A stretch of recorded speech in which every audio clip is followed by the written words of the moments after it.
وذكر فإن الذكرى تنفع المؤمنين.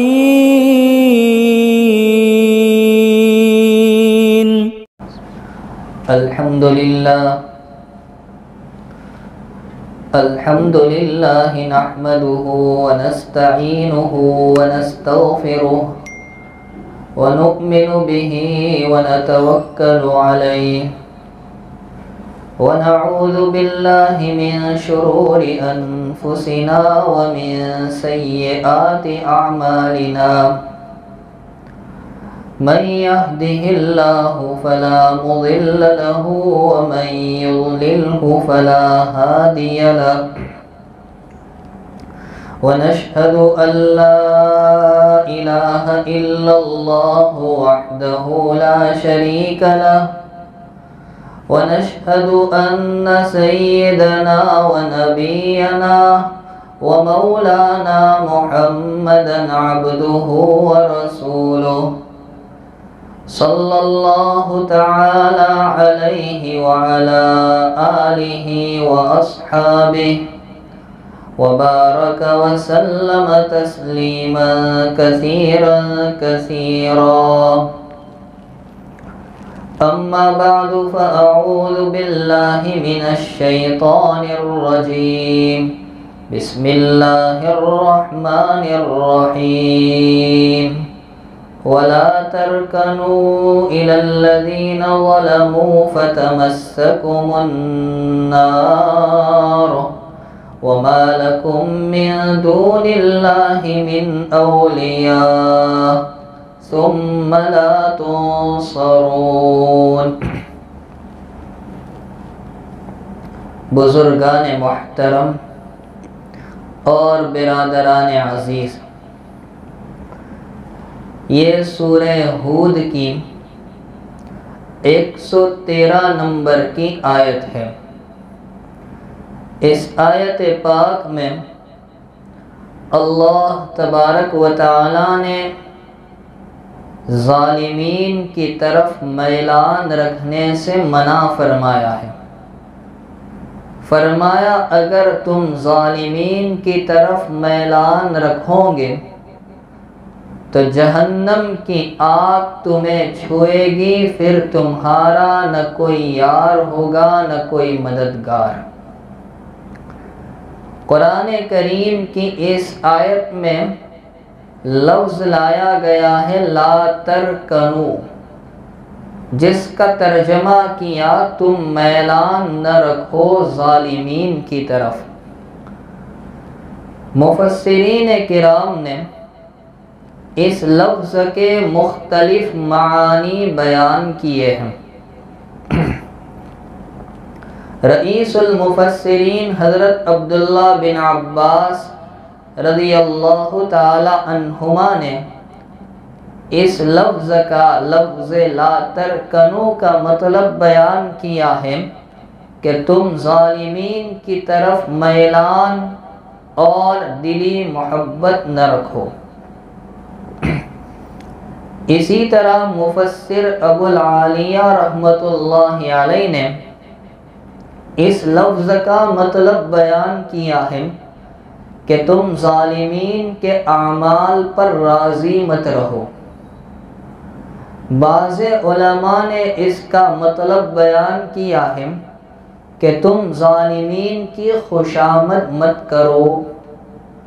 اور حضرت اکرمہ رحمۃ اللہ علیہ جو کہ جلیل القدر مفسر ہے، وہ اس جملے کا مطلب بیان کرتے ہیں کہ تم ظالمین کی اطاعت اور فرما برداری مت کرو.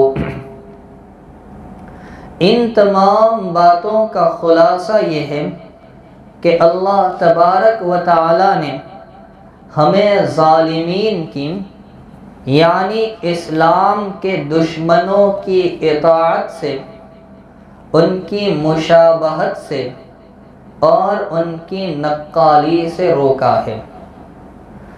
ظالمین میں جہاں غیر مسلمین شامل ہے، یہود و نصارہ شامل ہے، اسی طرح ظالمین میں وہ مسلمان بھی شامل ہے کہ جو مسلمان تو ہے مگر صرف نام کے، ورنہ اسلام اور اس کی تعلیمات سے میلوں اور کوسوں دور ہے۔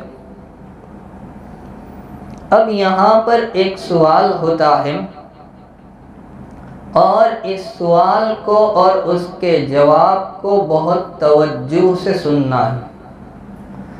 سوال یہ ہے کہ رب کائنات نے ہمیں غیروں کی مشابہت سے کیوں روکا، ان کی نقالی اور ان کی اندھی تقلید سے کیوں روکا؟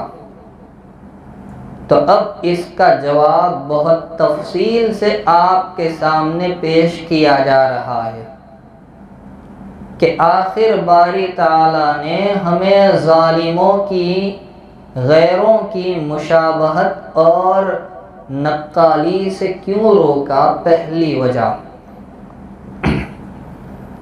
غیروں کی مشابہت اللہ اور اس کے رسول صلی اللہ علیہ وسلم کی نافرمانی کا سبب ہے، اور اللہ اور رسول صلی اللہ علیہ وسلم کی نافرمانی صراط مستقیم سے ہٹنے کا سبب ہے، اور صراط مستقیم سے ہٹنا جہنم میں جانے کا سبب ہے۔ اسی لیے اللہ تعالیٰ کا ارشاد ہے وَمَن يُشَاقِقِ الرَّسُولَ مِن بَعْدِ مَا تَبَيَّنَ لَهُ الْهُدَى وَيَتَّبِعْ غَيْرَ سَبِيلِ الْمُؤْمِنِينَ نُوَلِّهِ مَا تَوَلَّى وَنُصْلِهِ جَهَنَّمَ وَسَاءَتْ مَصِيرًا،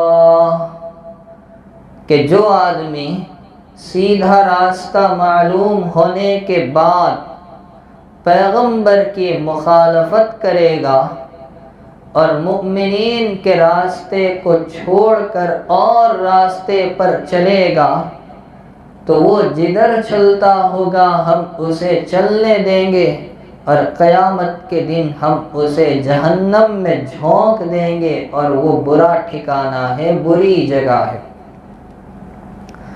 تو یہ پہلی وجہ ہے کہ اللہ نے غیروں کی مشابہت سے کیوں روکا۔ دوسری وجہ، اللہ تعالیٰ نے ہمیں کامل دین عطا فرمایا ہے، ہمارا دین دائمی ہے، ہمارا دین عالمی ہے، ہمارا دین ناقابل تبدیل ہے، قیامت تک اس میں کوئی تبدیلی آ نہیں سکتی۔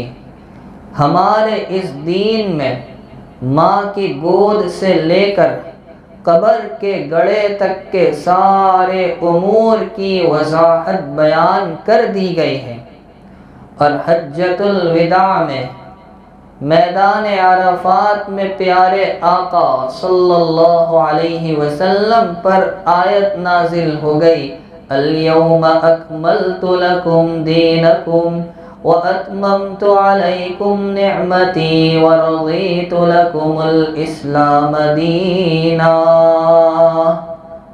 کہ آج کے دن میں نے تم لوگوں پر تمہارے دین کو مکمل کر دیا۔ میرے بھائیوں، اللہ تو اعلان کر رہا ہے کہ میں نے دین کو مکمل کیا، اب ہم غیروں کی مشابہت اختیار کریں تو یہ وہم ہو سکتا ہے کہ ہم اپنے دین کو ناقص اور ادھورا سمجھ رہے ہیں، جبکہ اللہ تو کہہ رہا ہے میں نے دین مکمل کر دیا۔ تیسری وجہ، اللہ رب العزت نے پیارے آقا جناب محمد الرسول اللہ صلی اللہ علیہ وسلم کی ذات بابرکت کو قیامت تک کے تمام لوگوں کے لیے اسوہ اور نمونہ بنایا ہے۔ ہمارے آقا صلی اللہ علیہ وسلم نے زندگی کے ہر موڑ پر، ہر قدم پر، ہر شعبے اور گوشے میں ہماری رہنمائی فرمائی ہے۔ ہماری زندگی کا کوئی حصہ جناب رسول اللہ صلی اللہ علیہ وسلم کی تعلیمات سے خالی نہیں ہے۔ اب ہم جن باتوں میں غیروں کی مشابہت اور نقالی اختیار کرتے ہیں تو نتیجہ یہ نکلتا ہے کہ ہم ان چیزوں میں اپنے نبی کی تعلیمات کو ادھورا سمجھ رہے ہیں۔ چوتھی وجہ، غیروں کے اعمال کی بنیاد گمراہی اور فساد پر ہوتی ہے۔ غیروں کی نقالی اور ان کی مشابہت بندہ جانتے ہوئے کرے یا انجانے میں کرے، ہر حال میں وہ فساد اور بگاڑ کو شامل، اس لیے شریعت نے ہمیں ان کی نقالی سے روک دیا۔ نمبر 5، غیروں کی مشابہت اختیار کرنے میں ان کی محبت دل میں پیدا ہوتی ہے، اور یہ بات سراسر ایمان کے خلاف ہے۔ ایک مسلمان کا قلبی لگاؤ اور دلی تعلق صرف ایمان والے کے ساتھ ہونا چاہیے۔ اسی لیے قرآن کریم نے متعدد مقامات پر غیروں سے دلی دوستی رکھنے سے روکا۔ تو یہ چھٹی وجہ ہے کہ غیروں کی نقالی اس لیے نہ کی جائے تاکہ ان کی محبت ہمارے دل میں نہ آئے اور ہمارے ایمان میں خلل نہ ہو۔ نمبر 6، غیروں کی مشابہت اور ان کی نقالی مسلمان کو ذلتی اور حقارت کی طرف لے جاتی ہے۔ ان کی نقالی کرنے سے ایک مسلمان کو عزت نہیں ملتی بلکہ ذلتی کے علاوہ کچھ حاصل نہیں ہوتا۔ نمبر 7، یہ خاص سنیں، غیروں کی مشابہت اختیار کرنا گویا ان کو اپنا سردار تسلیم کرنا اور اپنے آپ کو ان کا غلام ماننا ہے۔ نمبر 8، غیروں کی مشابہت اختیار کرنا غیرت کے خلاف ہے۔ میرے بھائیوں، ہر قوم کی ایک پہچان ہوتی ہے جس سے پتہ چلتا ہے کہ یہ بندہ فلاں قوم کا ہے، وہ بندہ فلاں قوم کا ہے، وہ بندہ فلاں قوم کا ہے۔ ہر قوم کی ایک پہچان ہوتی ہے، اس لیے ضروری ہے کہ ہمارے طور طریقے دوسری قوم سے الگ ہو نہ کہ ان کے جیسے ہو۔ نمبر 9، غیروں کی مشابہت اختیار کرنا اپنی قوم سے یعنی مسلمان برادری سے بے تعلقی کی دلیل ہے۔ نمبر 10، جب کوئی آدمی اسلام کے طور طریقے کو چھوڑ کر غیروں کی نقالی کرتا ہے، ان کی مشابہت اختیار کرتا ہے، تو قوم میں اس کی کوئی عزت باقی نہیں رہے گی، اور جب اپنی قوم میں کوئی عزت نہ رہی تو غیر کو کیا پڑی ہے کہ وہ اس کو عزت سے دیکھے۔ نمبر 11، جب کوئی مسلمان غیروں کی مشابہت اختیار کرتا ہے تو رفتہ رفتہ آہستہ آہستہ وہ اسلامی طور طریقے کو حقیر سمجھنے لگے گا، جس سے اس کا دین اور ایمان کمزور پڑ جائے گا۔ نمبر 12، یہ بات تو خاص توجہ سے سنیں، بہت ضروری ہے۔ غیروں کی مشابہت اختیار کرنے میں اسلامی احکام جاری کرنے میں دشواری پیش آئے گی۔ مسلمان کی کافرانہ صورت کو دیکھ کر کوئی اسے یہودی سمجھے گا، کوئی اس کو نصرانی کہے گا، کوئی اس کو کافر کہے گا، اور اگر کہیں سے اس کی لاش مل جائے تو تذبذب ہوگا کہ اس کافر نما انسان کو دفنایا جائے یا جلایا جائے۔ اس لیے شریعت نے ہمیں ان کی نقالی سے روکا۔ نمبر 13، افسوس، صد افسوس، ہم دعوے تو اسلام کے کرتے ہیں اور طور طریقے غیروں کے اپناتے ہیں، جب ہمارا طرز زندگی اسلام کے دشمنوں جیسا ہے تو پھر ہم اسلام کے دعوے ہی کیوں کرتے ہیں؟ اسلام کو ایسے مسلمانوں کی کوئی ضرورت نہیں اور نہ کوئی پرواہ ہے جو اسلام کے دشمنوں کے طور طریقے کو اپنے لیے باعث عزت سمجھتا ہے۔ تو یہ نمونے کے طور پر میں نے 13 جواب آپ کے سامنے دیے۔ ان تمام وجوہات پر اللہ تعالیٰ نے ہمیں غیروں کی مشابہت سے اور ان کی نقالی اور ان کی اندھی تقلید سے روک دیا۔ اب پھر ایک سوال ہوگا کہ غیروں کی مشابہت کن کن باتوں میں ناجائز اور حرام ہے؟ تو وہ بہت سی چیزیں ہیں، میں چند چیزیں آپ کے سامنے پیش کروں گا۔ نمبر 1، غیروں کی مشابہت سب سے پہلے اعتقادی امور میں ناجائز ہے۔ جن چیزوں کا تعلق عقیدوں سے ہے ان میں غیروں کی مشابہت ہرگز نہیں اپنانی چاہیے۔ جیسا کہ غیر لوگ اپنے بڑوں کے سامنے جھکتے ہیں، اپنے بتوں کے سامنے ماتھا ٹیکتے ہیں، اگر ہم بھی ایسا کرنے لگے تو ہم میں اور ان میں کیا فرق رہ جائے گا؟ ایسا کرنا تو ہمارے ایمان کا سودا ہے۔ ایک مثال سنیں، حضرت عدی بن حاتم رضی اللہ تعالیٰ عنہ جو ایک صحابی ہے، پہلے عیسائی تھے، نصرانی تھے، بعد میں مسلمان ہوئے۔ اسلام لانے کے بعد ایک مرتبہ جناب رسول اللہ صلی اللہ علیہ وسلم کی خدمت میں آئے، اس حال میں کہ ان کے گلے میں کراس کا نشان پڑا ہوا تھا، صلیب پڑی ہوئی تھی۔ آقا علیہ السلام نے دیکھا تو فرمایا، عدی تمہارے گلے میں یہ بت کیسا ہے؟ دیکھو نبی علیہ السلام نے اس صلیب کے کراس کے نشان کو بت کہا کہ تمہارے گلے میں یہ بت کیسا ہے؟ تو سب سے پہلے غیروں کی مشابہت اعتقادی امور میں کرنے سے بچنا چاہیے۔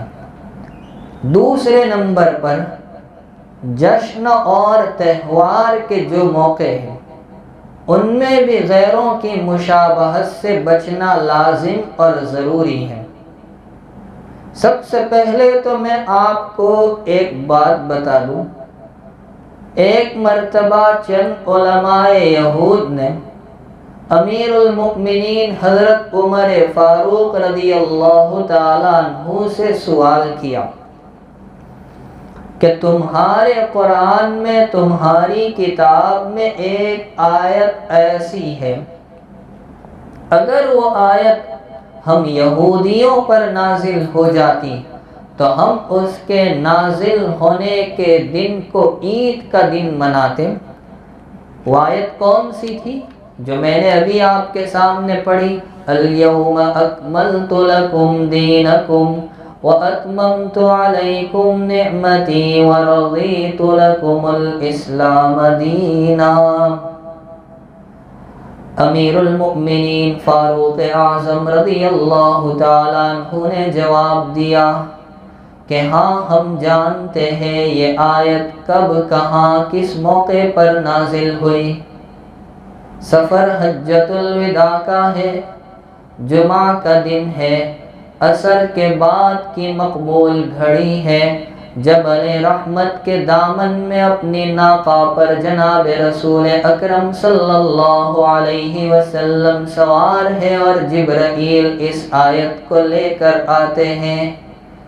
حضرت عمر نے فرمایا ہمارے لیے تو دو عید تھی، جمعہ کا دن ہفتے کی عید اور عرفہ سال بھر کی خوشی کا دن، لیکن عرفے کے دن کو بھی عید کا دن نہیں منایا گیا، اس آیت کے نازل ہونے کے دن کو بھی عید کا دن نہیں بنایا گیا، کیونکہ شریعت نے ہمیں عید کے دو دن دیے ہیں، ایک کو عید الفطر کہا جاتا ہے، ایک کو عید الاضحیٰ۔ بہرحال میں تو یہ بتلا رہا تھا کہ غیروں کی مشابہت جشن اور تہوار میں کرنے سے بھی بچنا بہت ضروری ہے۔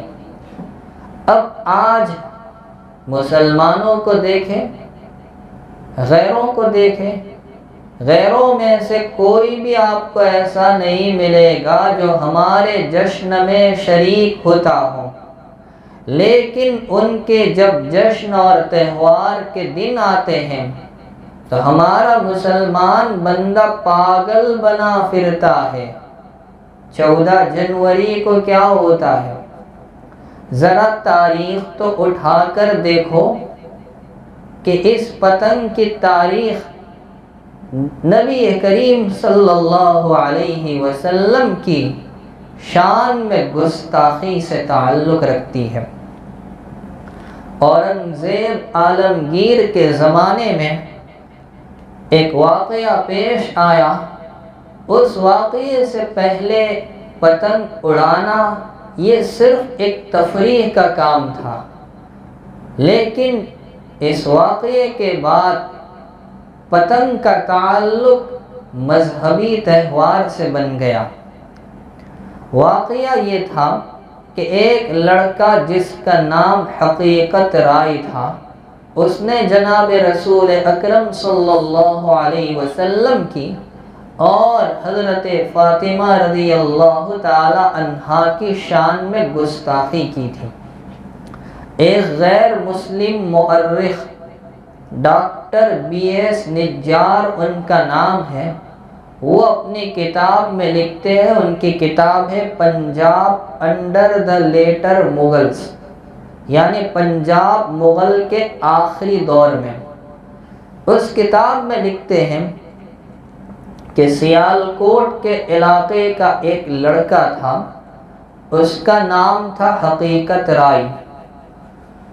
اس نے ایک مرتبہ سرور دو عالم صلی اللہ علیہ وسلم کی شان اقدس میں اور حضرت فاطمہ رضی اللہ تعالی عنہا کی شان میں کچھ گستاخانہ کلمات بکے تھے۔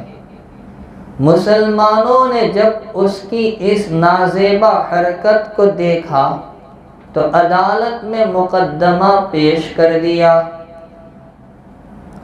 اس کا جرم ثابت ہو گیا تو قاضی نے اس لڑکے کو جس کا نام حقیقت رائے تھا سزائے موت سنا دی، پھانسی کی سزا سنا دی۔ اس واقعے سے پنجاب کی ساری غیر مسلم برادری کو بڑا دھچکا لگا اور کچھ غیر مسلم افسر لاہور گئے، وہاں کے گورنر زکریا خان سے ملاقات کی اور سفارش کی کہ اس کی سزائے موت کو ٹالا جائے، مگر انہوں نے سزا کو برقرار رکھا۔ بالآخر حقیقت رائے کو پھانسی دے دی گئی، جس کی وجہ سے یہ غیروں کا مذہبی ہیرو بن گیا۔ جس دن حقیقت رائے کو پھانسی دی گئی، اس دن کافروں نے پیلے رنگ کے کپڑے پہنے، اس کی لاش کو اٹھایا اور گاتے بجاتے شمشان گھاٹ لے گئے۔ مسلمانوں نے تو اس کو توہین آمیز قرار دیا، لیکن انہوں نے یہ کہہ کر کہ یہ تو بسنت کا تہوار ہے اپنی جان بچائی۔ ایک غیر مسلم رئیس جس کا نام کالو رام تھا، اس نے اس کی سمادھی بنا دی اور اگلے سال وہاں برسی منائی گئی، اور اس کی برسی پر، اس کی سمادھی پر سب سے پہلے لوگوں نے پتنگ اڑائی ہے۔ میرے بھائیوں، اس پتنگ کا تعلق جناب رسول اکرم صلی اللہ علیہ وسلم کی گستاخی سے ہے، حضرت فاطمہ رضی اللہ تعالی عنہا کی گستاخی سے ہے۔ اور آج مسلمان کا بچہ، جوان لڑکے لڑکیاں، یہاں تک کہ بوڑھے بھی اس میں مبتلا ہے، اور ہم اپنی اس حرکت کے ذریعے اپنے آپ کو نبی کریم صلی اللہ علیہ وسلم کے گستاخوں میں شامل کرتے ہیں، اور دعوے تو عشق نبوت کے کرتے ہیں۔ شریعت ہمیں صاف روکتی ہے کہ جشن اور تہوار میں بھی ان کی مشابہت نہ اپنائی جائے۔ ایک عبرتناک واقعہ سنتے چلے۔ حضرت شیخ مولانا محمد زکریا صاحب رحمۃ اللہ علیہ نے اپنی کتاب آپ بیتی میں لکھا ہے، ایک بزرگ راستے سے جا رہے تھے، ہولی کا دن تھا، ایک مریل قسم کے گدھے کو دیکھا تو انہیں شرارت سوجی، منہ میں پان دبایا ہوا تھا، گدھے سے خطاب کر کے کہا، تجھے کسی نے رنگا نہیں، لا میں تجھے رنگ دوں۔ یہ کہہ کر پان کی پک اس مریل قسم کے گدھے پر اڑا دی۔ جب ان بزرگ کا انتقال ہوا، کسی نے خواب میں دیکھا کہ ویسے تو اچھی حالت میں ہے، مگر ان کے ہونٹ کے پاس ایک چھوٹا سا سپولیا سانپ کا بچہ ٹہل رہا ہے۔ پوچھا یہ کیا؟ کہا میں جا رہا تھا، ہولی کا دن تھا، میرے دل میں خیال آیا، مجھے شرارت سوجی، میں نے اس گدھے سے کہا تجھے کسی نے رنگا نہیں، لا میں تجھے رنگ دوں۔ یہ کہہ کر میں نے پان کی پیک اڑائی تھی، اس کی سزا میں مجھے یہ حالت پیش آئی ہے۔ آج ہمارا حال یہ ہے کہ ہم ہر چیزوں میں جشن اور خوشی کے موقع پر ہمارے نبی کی تعلیمات کو فراموش کر کے غیروں کی تعلیمات کو اور ان کی رسومات کو اپناتے ہیں۔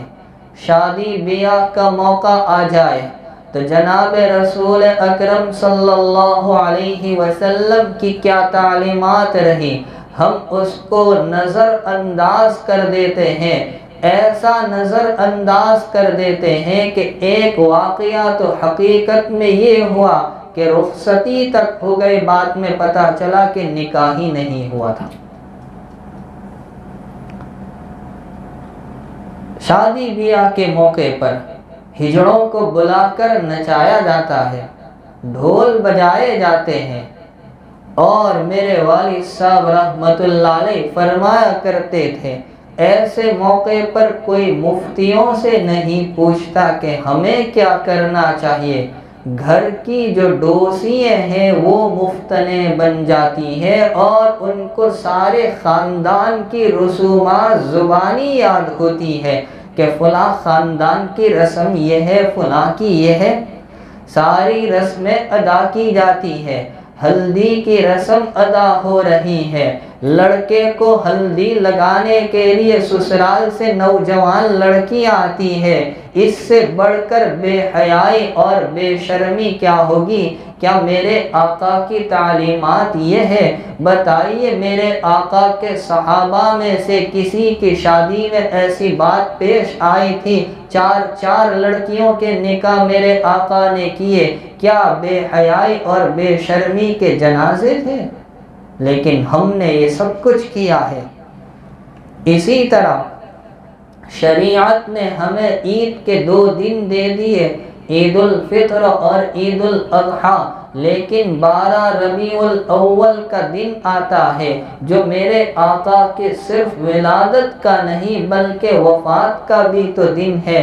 لیکن آپ چلے جاؤ اور دیکھو مسلمانوں کے گھروں کو لائٹ سے سجایا جا رہا ہے، یہ غیروں کی مشابہت نہیں تو کیا ہے؟ وہ بھی اپنے مذہبی تہوار میں گھروں کو لائٹ اور روشنی سے سجاتے ہیں۔ اگر اتفاقاً یہ دونوں مذہبوں کی باتیں ایک ساتھ جمع ہو جائے تو آپ کیسے فیصلہ کریں گے کہ فلاں محلہ مسلمانوں کا اور فلاں غیروں کا ہے؟ اس لیے شریعت نے ہمیں روکا کہ جشن اور تہوار میں خوشی اور فرحت کے موقع پر بھی ان کی نقالی نہ کی جائے۔ اسی طرح عبادات میں غیروں کی نقالی سے روکا۔ شریعت کا مزاج تو دیکھو کہ عبادات میں بھی غیروں کی مشابہت کو پسند نہیں کیا، جیسے بغیر سحری کے روزہ رکھنا، ٹھیک ہے کبھی آنکھ نہ کھلے رکھ لی ورنہ عادت بنانا، یہ تو یہود و نصارہ کا طریقہ۔ پیارے آقا فرماتے ہیں کہ ہمارے اور یہود و نصارہ کے روزے میں فرق ہی یہ ہے کہ ہم لوگ سحری کھا کر روزہ رکھتے ہیں اور وہ لوگ بغیر سحری کے۔ اسی طرح صرف عاشورہ کا روزہ رکھنا، چونکہ ان میں یہودیوں کی مشابہت تھی، آقا نے فرمایا اگلے سال میں زندہ رہا تو ایک روزہ ملا لوں گا۔ اسی طرح 3 اوقات میں عین سورج طلوع ہونے کے وقت جب بیچ میں آ جائے اس وقت اور سورج کے غروب ہونے کے وقت نماز پڑھنے کی ممانعت آئی، اس کی جو وجوہات بیان کی گئی، ایک وجہ یہ ہے کہ ان اوقات میں مشرکین اور مجوسی لوگ آفتاب کی عبادت کرتے تھے، ان کے ساتھ مشابہت نہ ہو، اس لیے شریعت نے ان اوقات میں ہمیں نماز پڑھنے سے روک دیا۔ تو اعتقادی امور میں غیروں کی مشابہت نہ ہو، جشن اور تہوار میں نہ ہو، عبادات میں بھی ان کی مشابہت اور نقالی نہ ہو۔ اسی طرح عادات و اخلاق میں بھی غیروں کی مشابہت سے روکا۔ مثلا غیروں کے طرز پر کھانا، ان کے جیسا لباس پہننا، ان کے جیسی شکل و صورت بنانا، یہ ساری چیزیں ناجائز اور حرام ہیں۔ ان کے جیسی شکل و صورت بنانا، داڑھی کو لے لیجیے، ایک حدیث میں سرور دو عالم صلی اللہ علیہ وسلم نے ارشاد فرمایا مشرکین کی مخالفت کرو، مونچھوں کو کاٹو اور داڑھی کو بڑھاؤ۔ ایک اور روایت میں فخر دو عالم صلی اللہ علیہ وسلم ارشاد فرماتے ہیں کہ وہ مجوسی لوگ مونچھیں بڑھاتے ہیں اور داڑھیاں مڈاتے ہیں، تم ان کی مخالفت کرو۔ جناب رسول اللہ صلی اللہ علیہ وسلم نے صلح حدیبیہ کے بعد جب مختلف بادشاہوں کی جانب دعوتی خطوط لکھے تھے تو ایک خط فارس کے بادشاہ کسریٰ کی جانب بھی لکھا تھا۔ اس کے پاس جب یہ مبارک خط پہنچا تو اس خبیث نے، بدبخت نے، ظالم نے، فاسق نے آقا کے خط کو چاک کر دیا، پھاڑ دیا، اور یمن کے گورنر کو لکھا تھا کہ جن صاحب نے مجھے خط بھیجا ہے ان کو قید کر کے میرے پاس لے آؤ۔ چنانچہ یمن کے 2 قاصد نبی کریم صلی اللہ علیہ وسلم کے پاس آئے، ان کی داڑھیاں بالکل منڈی ہوئی تھی، صاف تھی، مونچھیں بڑی ہوئی تھی۔ جناب رسول اللہ صلی اللہ علیہ وسلم نے تو ان کو دیکھنا بھی پسند نہیں کیا، فرمایا کہ تم دونوں کے لیے عذاب ہے، تمہیں کس نے حکم دیا ایسا کرنے کا؟ انہوں نے کہا ہم کو ہمارے آقا کسریٰ نے حکم دیا ہے، اللہ کے نبی صلی اللہ علیہ وسلم نے فرمایا مجھے تو میرے رب نے حکم دیا کہ مونچھیں تراشی جائے اور داڑھی کو بڑھایا جائے، لیکن آج مسلمان کا حال یہ ہے کہ داڑھی بالکل صاف، ہماری شکل و صورت غیروں جیسی، آقا کو کیا منہ دکھائیں گے؟ ارے آقا جیسا چہرہ تو بنا لو تاکہ کل قیامت کو کہہ سکے تیرے محبوب کی یا رب شباہت لے کر آیا ہوں، حقیقت تو اس کو کر دے میں تو صورت لے کر آیا ہوں۔ حضرت مولانا یوسف صاحب لدھیانوی رحمۃ اللہ علیہ وہ فرماتے ہیں کہ مدینہ منورہ میں ایک بزرگ سے میری ملاقات ہوئی، وہ کہتے کہ یہاں مدینہ طیبہ میں ایک اور بزرگ ہے جن کو یہ مقام حاصل ہے کہ جب نبی کریم صلی اللہ علیہ وسلم کے روضہ اقدس پر حاضر ہوتے ہیں تو ہم کلامی کا شرف نصیب ہوتا ہے۔ ایک مرتبہ آقا کے روضے پر حاضر ہوئے، ہم کلامی کے دوران عرض کیا پیارے آقا آپ کا حال یہ تھا جب تک آپ بقید حیات تھے کہ اگر کوئی داڑھی منڈا آپ کے پاس چلا آتا تو آپ اس کو دیکھنا بھی گوارا نہیں کرتے، اس کے سلام کا جواب بھی نہیں دیتے۔ آقا نے جواب دیا اب بھی میرا یہی حال ہے، یعنی اگر کوئی اس حال میں میرے روضے پر آتا ہے اور مجھے ہدیہ سلام پیش کرتا ہے میں اس کے سلام کا جواب نہیں دیتا ہوں۔ اسی طرح مرد ہو کر اپنی ازار کو ٹخنوں کے نیچے لٹکانا یہ غیروں کا طریقہ نہیں تو اور کیا ہے؟ کیا پیارے آقا صلی اللہ علیہ وسلم کی تعلیمات یہ ہے کہ مرد حضرات اپنے ازار کو شلوار کو ٹخنوں کے نیچے لٹکائے نہیں، بلکہ آپ نے تو اس پر وعیدیں سنائی ہے۔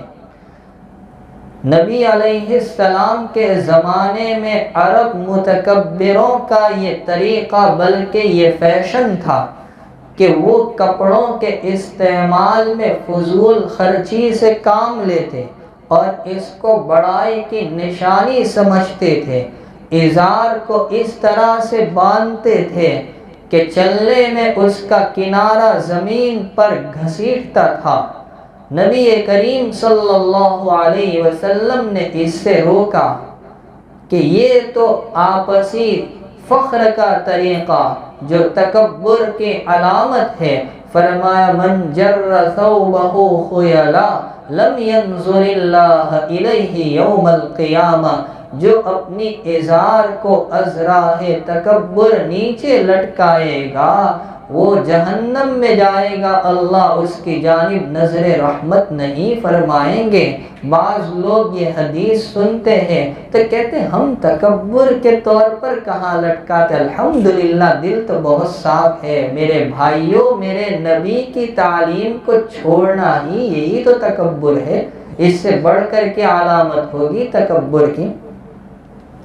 حضرت ابو ذر غفاری رضی اللہ تعالی عنہ سے روایت ہے، اللہ کے نبی علیہ السلام نے فرمایا کہ 3 آدمی ایسے ہیں اللہ تعالی قیامت کے دن ان سے کلام بھی نہیں کریں گے، اللہ تبارک و تعالی ان کی جانب نظر رحمت بھی نہیں کریں گے، انہیں گناہوں سے پاک و صاف بھی نہیں کریں گے اور ان کے لیے دردناک عذاب ہوگا۔ صحابہ نے سنا تو ڈر گئے، عرض کیا خابوا وخسروا من ہم یا رسول اللہ، یہ لوگ تو ہلاک ہو گئے، برباد ہو گئے، کون ہیں؟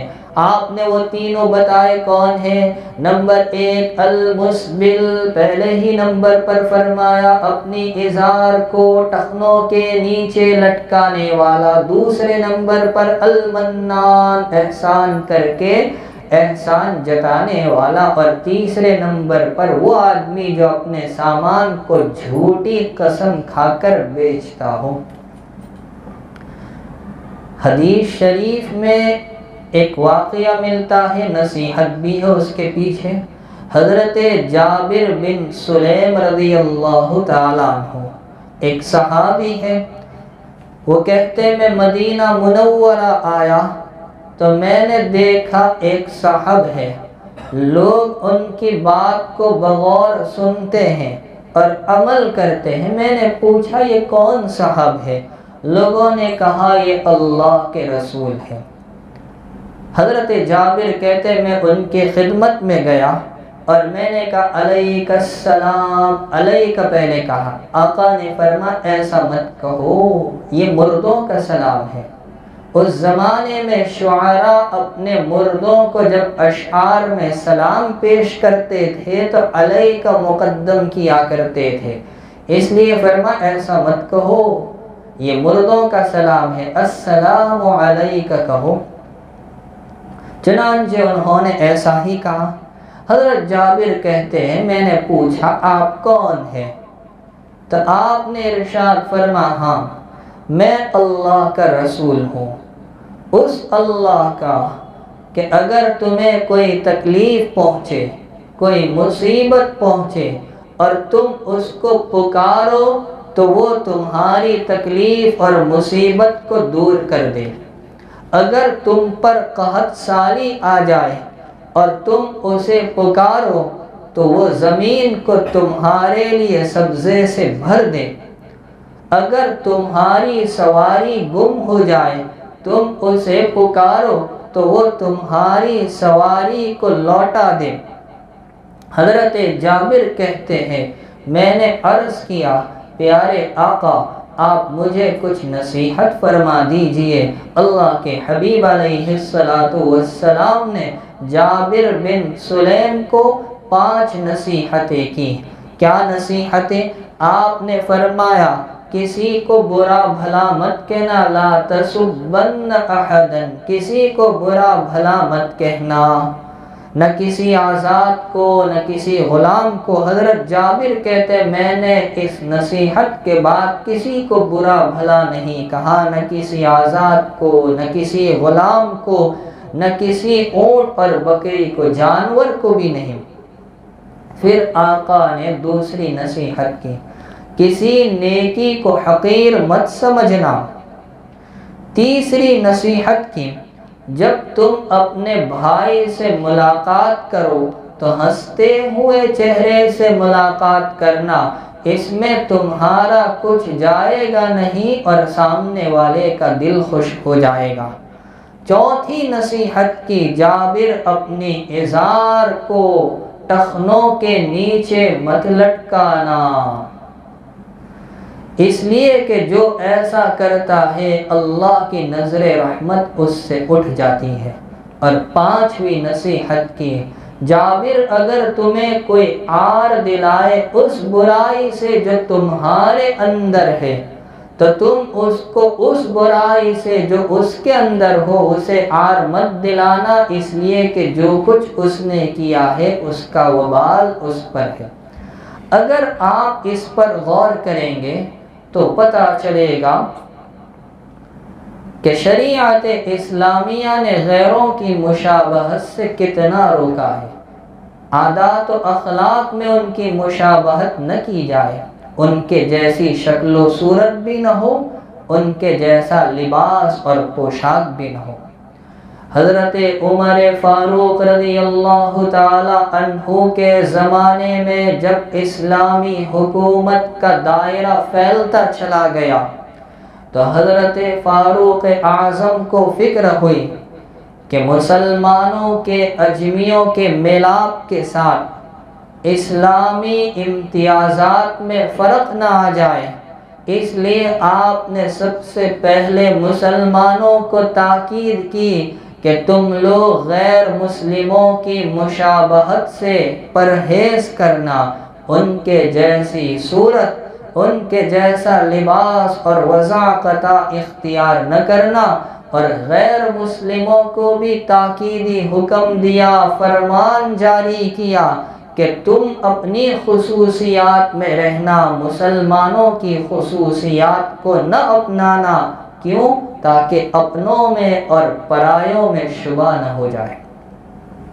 حضرت ابو عثمان نہدی کہتے ہیں کہ ہم عتبہ بن فرقد کے ساتھ آذربائیجان کے علاقے میں تھے۔ ہمارے پاس امیر المؤمنین حضرت عمر فاروق رضی اللہ تعالی عنہ کا خط آیا، بہت سارے احکامات دیے تھے، تو ایک حکم یہ بھی دیا تھا کہ اے مسلمانوں، تم اپنے آپ کو اہل شرک اور اہل کفر کے لباس سے بچانا۔ اب اگر کوئی سوال کرے، توجہ سے سنو، آج کے دور میں یہ بات بہت سو کو پلے نہیں پڑتی، تو اگر کوئی سوال کرے کہ غیروں کا لباس اپنانے سے فرق کیا پڑتا ہے، الحمدللہ میرے دل میں توحید ہے، میرے دل میں نبی کی رسالت پر ایمان ہے، غیروں کے لباس میں اور عقیدے میں کیا لینا دینا؟ میں لباس پہنتا ہوں ان کے جیسا تو کیا ہوں، الحمدللہ میرے عقیدے تو درست ہے۔ ٹھیک ہے، یہ آپ کا سوال ہے، اب میرا جواب بھی سنتے جائے۔ یہ جواب اصل میں حضرت مولانا ادریس صاحب کاندھلوی رحمۃ اللہ علیہ نے بیان کیا ہے۔ پہلے مثال سنیں، ایک آدمی تھوڑی دیر کے لیے اپنی بیگم صاحبہ کا لباس پہن لے، سر پر دوپٹہ ڈال لے، ہاتھوں میں چوڑیاں پہن لے، گلے میں ہار ڈال لے، پیروں میں پازیب پہن لے، پھر باہر آئے تو کیا وہ بیگم صاحبہ بن جائے گا یا بن جائے گی؟ کہوں کیا اس کی مردانگی میں فرق آئے گا؟ نہیں، کوئی فرق نہیں آئے گا، وہ مرد ہے، مرد ہی رہے گا۔ یا کوئی آدمی تھوڑی دیر کے لیے کسی مخنث کا ہجڑے کا لباس پہن لے تو کیا حقیقت میں وہ ہجڑا بن جائے گا، مخنث بن جائے گا؟ نہیں، وہ مرد ہے، مرد رہے گا۔ اب آئیے، تو جب کوئی آدمی بیگم کا لباس پہننے سے بیگم نہیں بنتا، ہجڑے کا لباس پہننے سے ہجڑا نہیں بنتا، وہ مرد مرد ہی رہتا ہے، تو غیروں کا لباس اگر کوئی مسلمان پہنے تو وہ غیر مسلم کیسے رہے گا؟ وہ مسلمان ہی رہے گا، کافر تو نہیں بنے گا۔ یہ کچھ شبہ کرتے ہیں، لیکن میرے بھائیوں، یہی آدمی اگر چند دن تک بیگم کا لباس پہنتا رہے، عادت ڈال لے، یا ہجڑے کا لباس پہننے کی عادت ڈال لے، تو آپ دیکھ لینا اس کے لب و لہجے میں، اس کے اٹھنے بیٹھنے کی ادا میں فرق آ جائے گا۔ اب اس مرد کا اٹھنا بیٹھنا، اس کا لب و لہجہ یا تو بیگم جیسا ہو جائے گا یا مخنث اور ہجڑے جیسا ہو جائے گا۔ ٹھیک اسی طرح جس نے میرے آقا صلی اللہ علیہ وسلم کی ادا کو چھوڑ کر، ان کے لباس کو چھوڑ کر یہود و نصارہ کے لباس کو اپنایا، آپ دیکھ لینا چند دنوں میں اس میں یہود و نصارہ کی ادائیں منتقل ہو جائے گی۔ اب سوال یہ ہوتا ہے کہ کن لوگوں کی مشابہت اور نقالی ممنوع ہے؟ سب سے پہلے کفار کی مشابہت ہرگز نہ کی جائے۔ حضرت عبداللہ بن عمر رضی اللہ تعالی عنہما ایک مرتبہ پیلے رنگ کی، زرد رنگ کی 2 چادریں پہن کر حاضر خدمت ہوئے، تو نبی کریم صلی اللہ علیہ وسلم نے منع فرمایا، اے ابن عمر یہ مت پہنو، یہ کافروں کا لباس ہے۔ آج ہم بہت سی چیزوں میں ان کی نقالی کر رہے ہیں۔ نمبر 2، یہود و نصارہ کی نقالی نہ کی جائے۔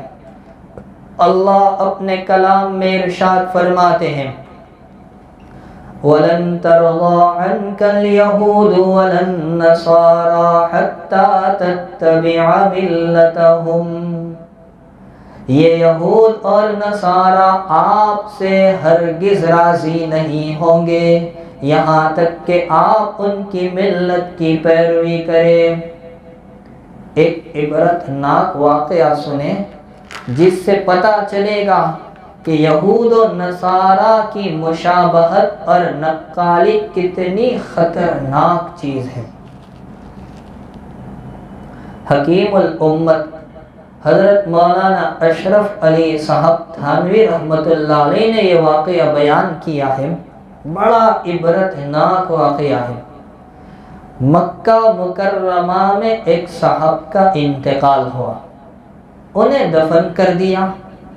دفن کو ایک زمانہ ہو گیا اور وہاں کے دستور کے مطابق چند عرصے کے بعد اسی قبر میں کسی دوسری میت کو دفن کا ارادہ کیا تو اس قبر کو کھولا گیا تو اندر سے ایک نہایت حسین و جمیل خوبصورت لڑکی کی لاش نکل آئی۔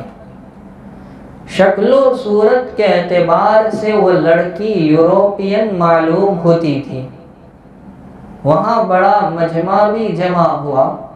مجمع میں ایک صاحب فرانس سے آئے ہوئے تھے۔ انہوں نے اس لڑکی کو دیکھ کر پہچان لیا کہ ارے یہ تو فرانس کی لڑکی ہے اور اس کا تعلق ایک عیسائی گھرانے سے ہے، اور جہاں تک مجھے خیال ہے اس نے خفیہ طور پر کلمہ پڑھ لیا تھا اور میں نے اس کو کچھ دینیات کے اسباق بھی پڑھائے تھے، پھر اچانک بیمار ہو کر انتقال کر گئی۔ مجھے بھی صدمہ تھا اس کی اچانک موت پر، اس لیے میں یہاں حج کے لیے چلا آیا۔ اللہ تبارک و تعالیٰ کی یہ قدرت کاملہ اور اسلام کی یہ برکت تھی کہ وہ لڑکی جس کو فرانس میں دفن کیا گیا تھا، اسلام کی محبت نے اس کو مکہ مکرمہ کی سرزمین میں منتقل کر دیا۔ لیکن سوال یہ تھا کہ کچھ عرصہ پہلے یہاں جس آدمی کو دفن کیا گیا تھا، آخر اس کی لاش کہاں گئی؟ ممکن ہے کہ ان کی لاش فرانس میں اس لڑکی کی قبر میں عیسائیوں کے قبرستان میں منتقل کر دی گئی ہو۔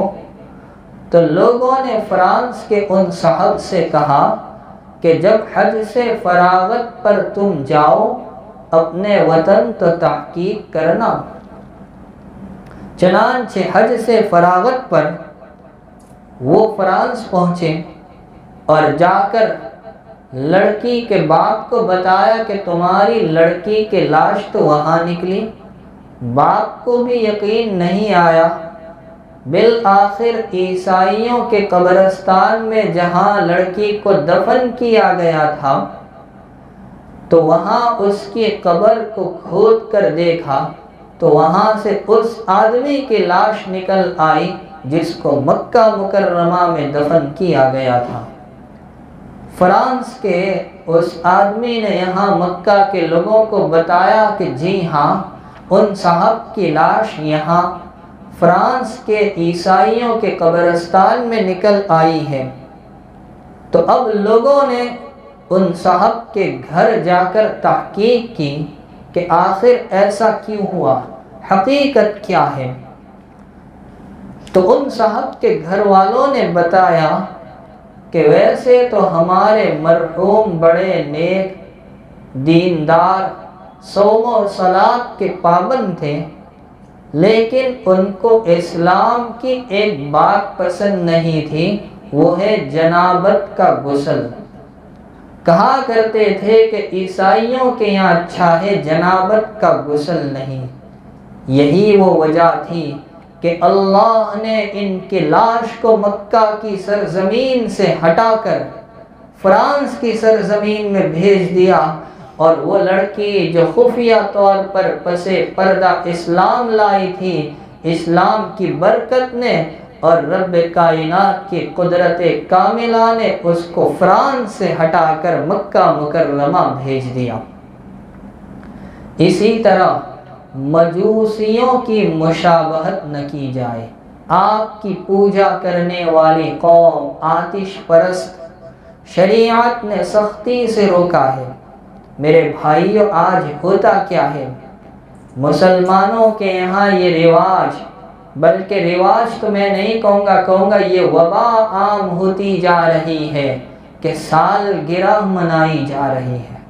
بچہ 1 سال کا ہو گیا، شادی کو 1 سال ہو گئے، اینیورسری ہونی چاہیے، اب کیک لایا جا رہا ہے، پیسٹری کیک، اور پھر اس پر موم بتی لگا کر اس کو جلایا جاتا ہے۔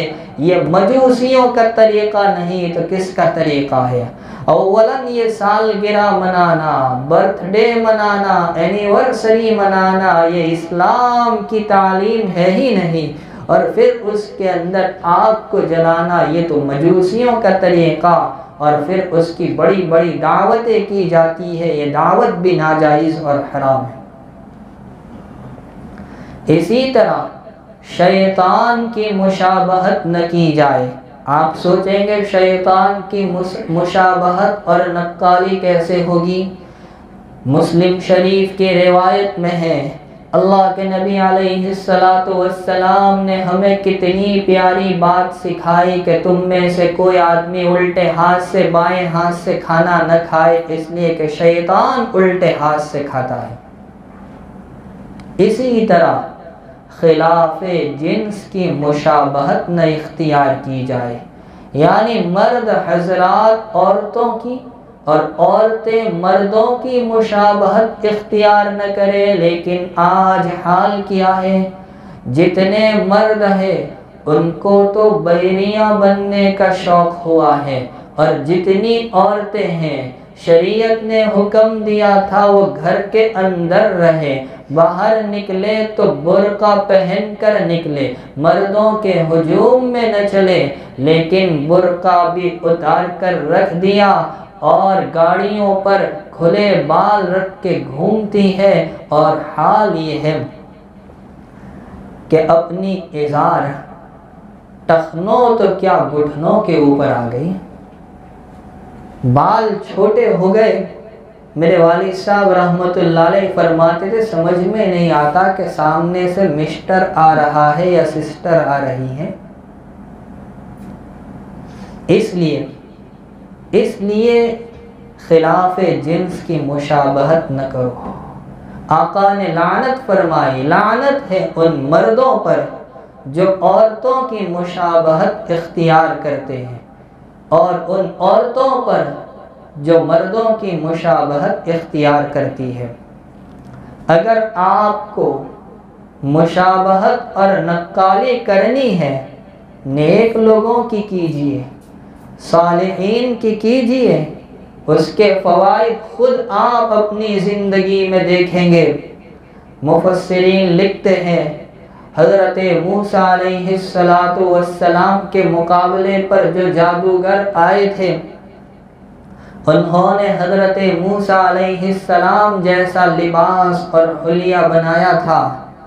اللہ کے نبی کی مشابہت کا انعام یہ ملا کہ انہوں نے کہا رب موسیٰ و ہارون، کہ ہم تو موسیٰ اور ہارون کے رب پر ایمان لے آئے۔ نبی کی مشابہت پر اللہ نے سب کو دولت اسلام سے نوازا۔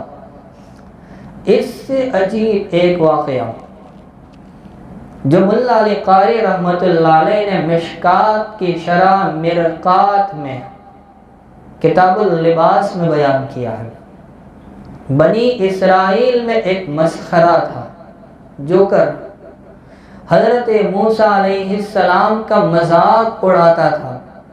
حضرت موسیٰ علیہ السلام جیسا لباس پہنتا، حضرت موسیٰ علیہ السلام جیسا کلام کرتے ویسا کلام کرتا تھا۔ غرض ہر قول و فعل میں حضرت موسیٰ علیہ السلام کی نقالی کیا کرتا تھا، اور اپنی اس حرکت سے لوگوں کو ہنساتا تھا۔ حضرت موسیٰ علیہ السلام کو اس سے بہت تکلیف پہنچتی تھی۔ جب موسیٰ علیہ السلام اپنی قوم کو لے کر چلے، 12 راستے ہو گئے اور پار ہو گئے، فرعون آیا اپنی قوم کو لے کر، سارا لشکر دریا میں غرق ہو گیا، لیکن یہ مسخرہ بچ گیا۔ حضرت موسیٰ علیہ السلام نے بارگاہ الہی میں عرض کیا، پروردگار یہ کیسے بچ گیا؟ اس سے تو مجھے سب سے زیادہ تکلیف ہوتی تھی۔ اللہ نے جواب دیا کہ اے موسیٰ، اس نے تیری جیسی صورت بنائی، تیرے جیسا لباس بنایا، اور حبیب اس آدمی کو عذاب کیسے دے سکتا ہے جو اس کے محبوب جیسی صورت بنائے؟ میرے بھائیو، آج ہم نے اپنی حقیقت کو فراموش کر دیا ہے۔ ہم کون ہیں، کس کے امتی ہیں، سب بھلا دیا۔ ایک مثال سنتے جائے۔ ایک آدمی نے کہیں سے شیر کا بچہ پکڑ لیا اور پکڑ کر اپنے یہاں لے آیا۔ اب وہ شیر کا بچہ اس آدمی کے یہاں رہا، اس کے یہاں بہت ساری بکریاں تھیں، بکریوں کے بچے تھے۔ اب یہ شیر کا بچہ بکریوں کے بیچ میں رہ کر پل رہا ہے، بڑا ہو رہا ہے، تو شیر کے بچے میں بکری جیسی بزدلی، ویسے بھی بز کے معنی بکری کے ہی آتے ہیں، بزدلی آئی۔ ایک دن وہ آدمی بکریوں کو پانی پلانے کے لیے گھاٹ پر لے گیا، شیر کا بچہ بھی ساتھ میں تھا۔ اس نے دیکھا کہ پانی میں عکس نظر آ رہا ہے، مگر بکریوں کا عکس کچھ اور ہے، میرا عکس کچھ اور ہے۔ آواز نکالی تو فرق، بکریوں کی آواز اور ہوتی ہے اور شیر کا بچہ کوئی میں کرنے والا تو ہے نہیں، اس کی آواز کچھ اور تھی۔ تو جب اس نے پانی میں اپنا عکس دیکھا تو اس کے سامنے اپنی حقیقت کھل گئی کہ میں کوئی بزدل نہیں، بکری نہیں، میں تو شیر ہوں۔ اسی طرح آج ہم نے اپنی حقیقت کو بھلا دیا۔ یہود و نصارہ اور اغیار جیسی بکریوں کے بیچ میں پل کر بڑھ کر ہم نے بھی اپنے آپ کو بزدل سمجھ لیا ہے۔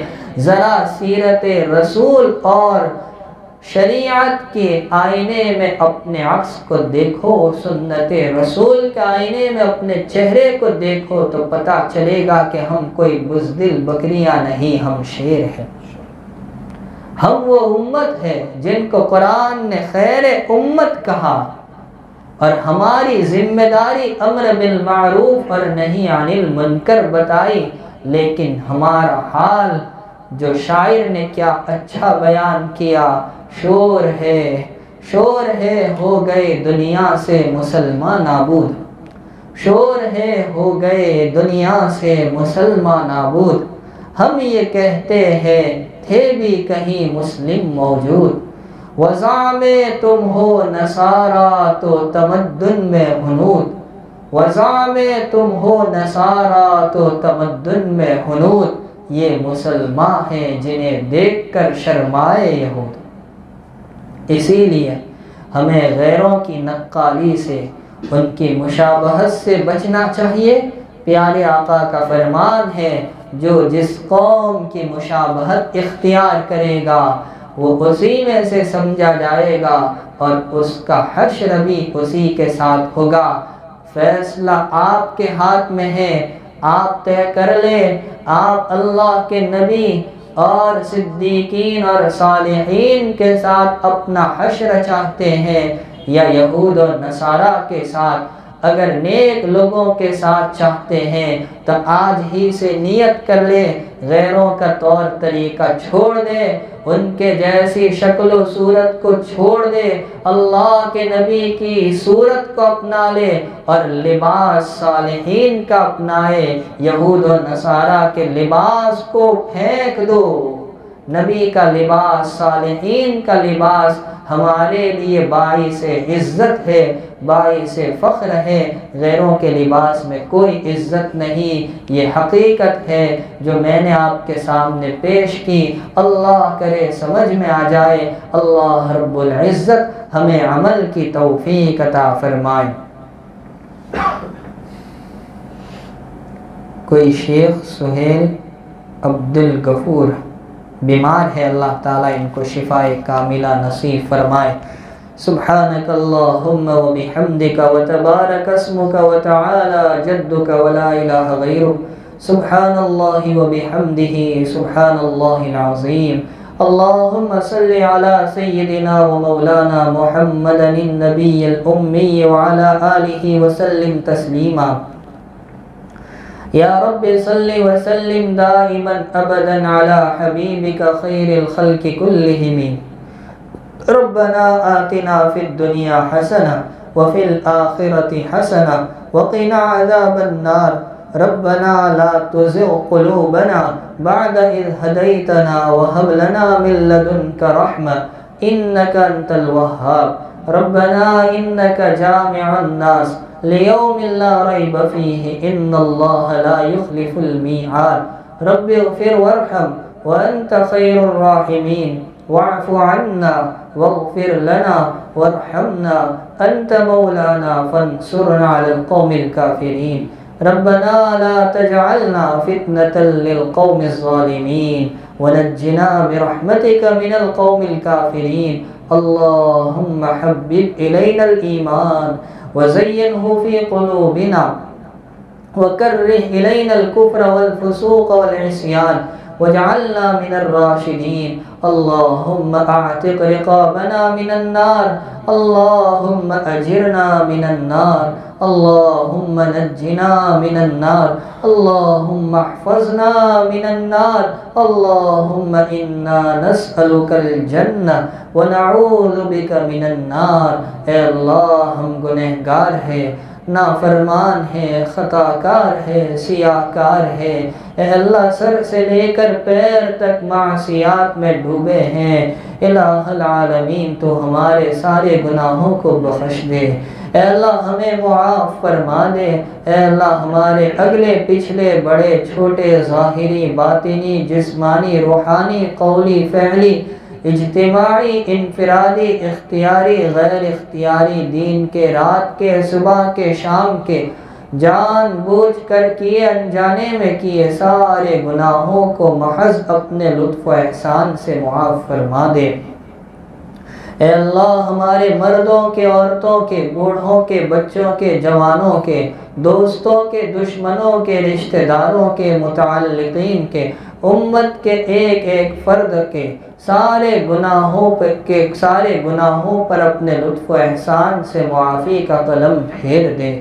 اے اللہ یہ پہلا عشرہ قریب الختم ہے، الہ العالمین آج 10ویں رات ہے، اے اللہ رحمت کے عشرے کی آخری رات ہے، اے اللہ شب جمعہ بھی ہے، اے اللہ تیرے در پر ہاتھ پھیلائے ہیں، ہمیں محروم نہ فرما، ہمیں محروم نہ فرما۔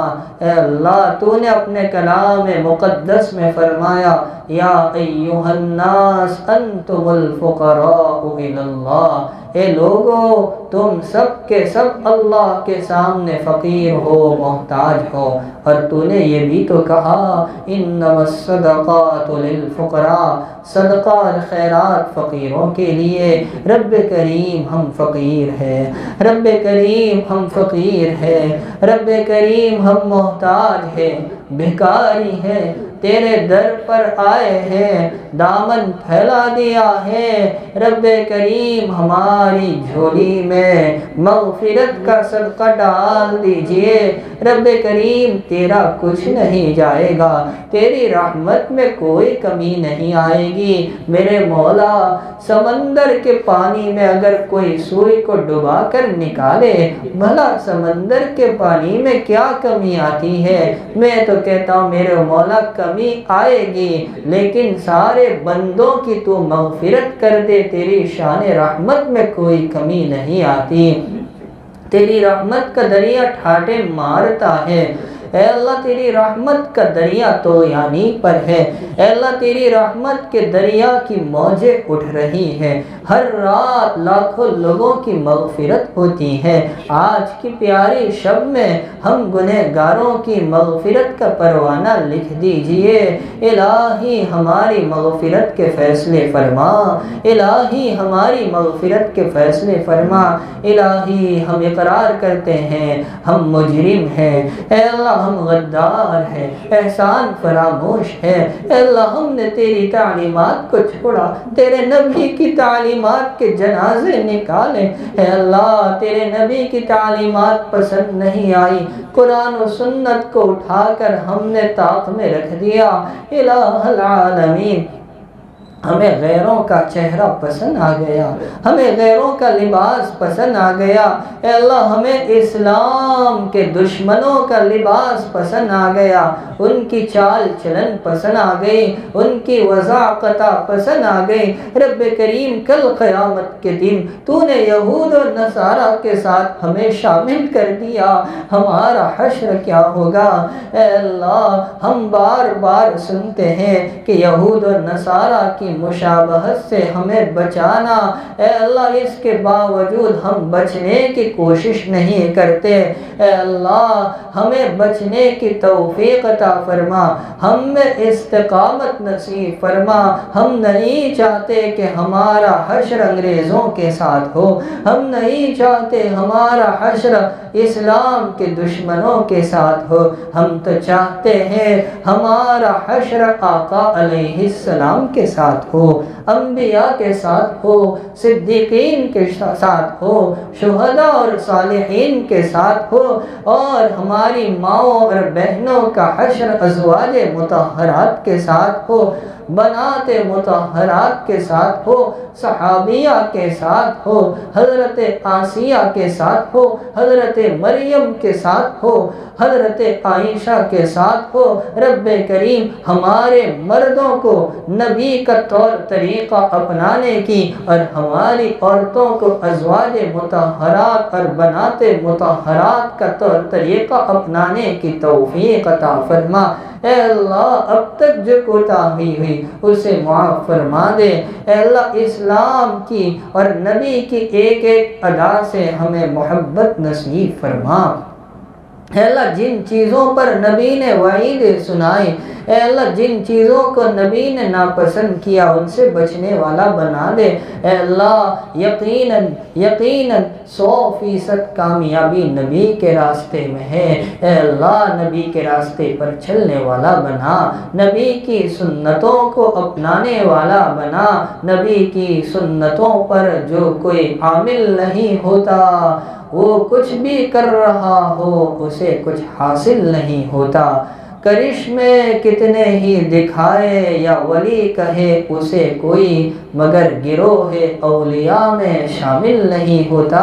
اے اللہ ہمیں نبی کا محبوب بنا دے، نبی کی ادا کو ہماری نگاہوں میں محبوب بنا دے، اے اللہ نبی کے راستے پر چلنے والا بنا، نبی کی سنتوں پر عامل بنا، نبی کی سنتوں کو زندہ کرنے والا بنا۔ الہ العالمین ہمارے بیماروں کو شفائے کاملہ عاجلہ نصیب فرما، مرحومین کی مغفرت فرما، اے اللہ پریشان حالوں کی پریشانیوں کو دور فرما، مقروضین کے قرضوں کی ادائیگی کا غیب سے انتظام فرما، محبوسین کو رہائی نصیب فرما، مقدمات میں الجھے ہوں کو بری فرما، بے گھروں کو گھر عطا فرما، بے دکانوں کو عافیت والی دکان عطا فرما، اے اللہ جو بے روزگار ہیں یا ان کی آمدنی میں برکت اٹھ چکی ہے، آمدنی کم اخراجات بڑے ہوئے خصوصاً اس وبا کے دور میں، اے اللہ عموماً ہر ایک کی پریشانی رزق کی تنگی ہے، اے اللہ رزق کے خزانے تیرے پاس ہیں، ہر ایک کے لیے حلال پاکیزہ برکت والی روزی کے بہترین اسباب پیدا فرما، اے اللہ ایسی روزی ہو کہ فجر کی نماز پڑھ کر کاروبار کے لیے جائے، ظہر سے پہلے فارغ ہو جائے، نہ نماز میں فرق آئے، نہ تلاوت کلام میں فرق آئے، نہ اوراد و وظائف کے معمولات چھٹے۔ الہ العالمین ایسی شاندار برکت والی روزی عطا فرما۔ اے اللہ جو نمازوں سے غافل کر دے، مساجد سے غافل کر دے، ایسی روزی سے بچا لے۔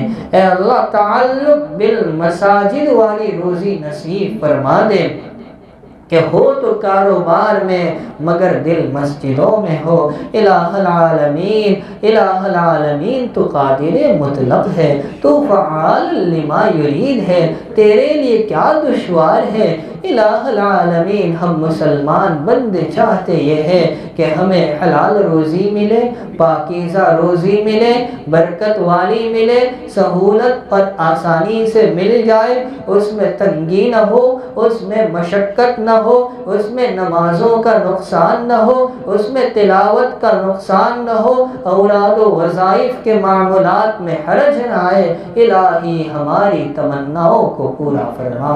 الہ العالمین ہمارے وہ بچے جو مختلف جگہوں پر کلام پاک کو سنا رہے ہیں، الہی تو نے بہترین بدلہ دونوں جہان میں عطا فرما۔ اے اللہ ان کے سینے کو پختہ اور مضبوط بنا دے۔ اے اللہ قرآن کریم سننا ہمارے لیے آسان فرما۔ حفظ کلام پر جو کچھ وعدے اور بشارتیں آئی وہ تمام ان بچوں کو اور ان کے والدین کے اور منتظمین کے حق میں قبول فرما لے۔ الہ العالمین ہماری اولاد کو بھی نیک صالح بنا دے، شریعت کا پابند بنا، عامل قرآن، حامل قرآن، حافظ قرآن بنا دے۔ اے اللہ قرآن پاک کو اپنی زندگی میں جاری و ساری کرنے والا بنا، آخرت کی ذلتی اور رسوائی سے بچا لے، اپنے عرش کے سائے میں ہمیں ٹھکانہ نصیب فرما۔ اے اللہ نبی علیہ السلام کی شفاعت، آپ کی ملاقات اور آپ کے نورانی ہاتھوں سے حوض کوثر جام کی لذت نصیب فرما۔ پل صراط پر نور تام عطا فرما، بجلی کی رفتار پار لگا دے، جہنم میں گرنے سے بچا لے، جنت الفردوس میں اعلیٰ سے اعلیٰ مقام محض اپنے لطف و احسان سے نصیب فرما۔ وصلی اللہ تعالی علی خیر خلق محمد وآلہ وصحبہ اجمعین برحمتک یا ارحم الراحمین۔